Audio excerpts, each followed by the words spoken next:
Sunny Williams. I'm up here on the International Space Station. So this is Node 2. This is a really cool module. Of course, most of these modules you'll see they have 4 sides, and they're put together. That way we could sort of work on a flat plane, either a wall, a floor, another wall, or the ceiling. But you know, again, all you have to do is turn yourself and your reference changes. The reason I'm bringing that up is because this is where 4 out of 6 of us sleep. And so people always ask about sleeping in space. Do you lie down? Are you in a bed? Not really, because it doesn't matter. You don't really have the sensation of lying down. You just sit in your sleeping bag. So here's one sleep station right here. I'm going in right now. You can follow me if you want. So I'm inside. It's sort of like a little phone booth, but it's pretty comfy. I've got a sleeping bag right here that we sleep in, so we don't have sort of like a little bit of a cover. We don't fly all over the place. But you know, you can sleep in any orientation. I have it sleeping, feeling like I'm standing up right now, but like you saw, I'm on the floor. But it doesn't matter if I turn over and I sleep upside down. I can't have it, I don't have any sensation in my head that tells me that I'm upside down, so it really doesn't matter. The sleep station is also like a little office. We've got a computer in here. As you can see, we've got a couple little toys. I've got some books.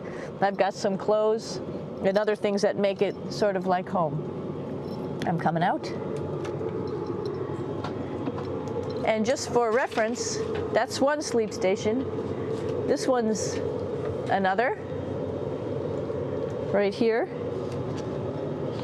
There's one on the ceiling, if you want to call it, right here. And then there's a 4th on the other wall over here. So all of us sleep in a little bit of a circle.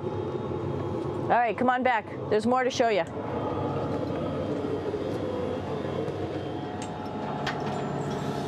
I know that there's some questions about how to use the bathroom and how do you actually live in space like normal, like at home. I mentioned real quickly about getting up in the morning and brushing your teeth and washing your face. Well, how do you do that? Well, here is the bathroom, essentially. You get up in the morning and we have a little kit, and it has all the essential things that you need, like your toothbrush and toothpaste and brush. See how much better the brush makes my hair look? I'm just joking. It still stands up straight. It doesn't matter where you are. It's always going to stand up straight while you're up in space. A lot of people ask about toothbrush and toothpaste.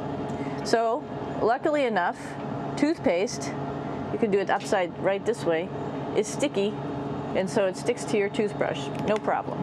Another cool thing is that water sticks to your toothbrush too.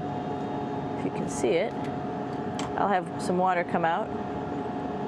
The water is pretty neat up in space. It'll stick to your toothbrush and it will make a big bubble,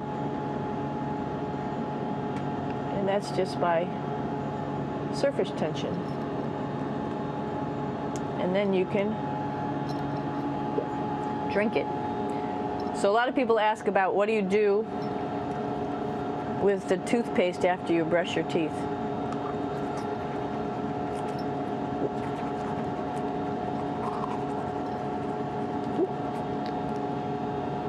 Two options. Swallow it, and it's sort of like mouthwash, but it tastes a little gross. Or you can just spit it out in a paper towel, and then you don't have to worry about it. Swallowing thing I wouldn't recommend at home. I'm only up here for 4 months, so it's not that bad. One of the most pressing questions about living in space, of course, is the bathroom. So let's take a look at that little piece of work. Come on in.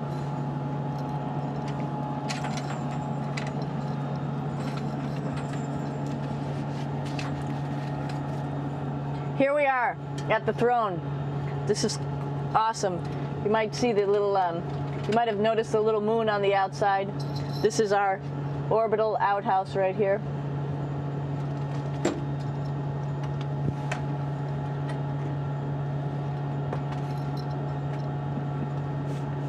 And of course, it serves for two functions. Number two, right here. I'll show you. But you see it's pretty small, so you have to have pretty good aim, and you'll be ready to make sure things get let go the right direction. And it smells a little bit, so I'm closing it up. And that's of course for number two. And this guy right here is for number one. So they're sort of two slightly separate functions, but you can do a little, essentially both, by hanging on right here and doing number one and number two. I might add it's color coded, so you really don't get it mixed up, which is nice. This is yellows for number one. And also there's a selection of paper. People always ask about toilet paper. What do you do with toilet paper? What kind of toilet paper do you have? We have gloves, just because sometimes it does get messy. We have some Russian wipes, which are a little bit coarse if you like the coarse type of toilet paper. We have some nice tissues, which are nice and soft if you like soft toilet paper. We have Huggies, just for any cleanup. You know, we were all babies once, and this sort of helps. And then if things get really out of control, we have disinfectant wipes, just to make sure we clean up here. Because, you know, just like the water I showed you, the number one stuff can sort of go all over the place if you don't aim correctly. And did I mention both of these have a little bit of suction, so they should keep things going in the right direction. But like I said, sometimes things get a little out of control if you are out of control yourself flying around. So we have lots of protective stuff. And of course, you do have your privacy. There's a little door, so other people know that you're in there. Here's a pretty cool place. This is sort of like in your house where everybody meets in the morning. After you wash your face, brush your teeth, you want to find something for breakfast. And this is our kitchen. You might notice there's all sorts of foods here. It's like opening the refrigerator. You got all your different stuff that you want to have: drinks, meats, eggs, vegetables, cereals, bread, snacks. And that's a good place. That's where you find all the candy. Side dishes, and then some little power bars just in case. So we have all this type of food. Some of it is dehydrated, and so we have to hydrate it, fill it up with water. Some of it is all ready-made, and then all we have to do is heat it up. So something like this, I'm pulling out barbecued beef brisket. Pretty yummy. Not only is this food made in the US, but we also have food here from Japan. We've got Russian food. As you can see, all these red containers are filled with food that's from Russia. And then we get some of our specialty stuff, some things that we like, some of our favorite stuff that your family can send up. In fact,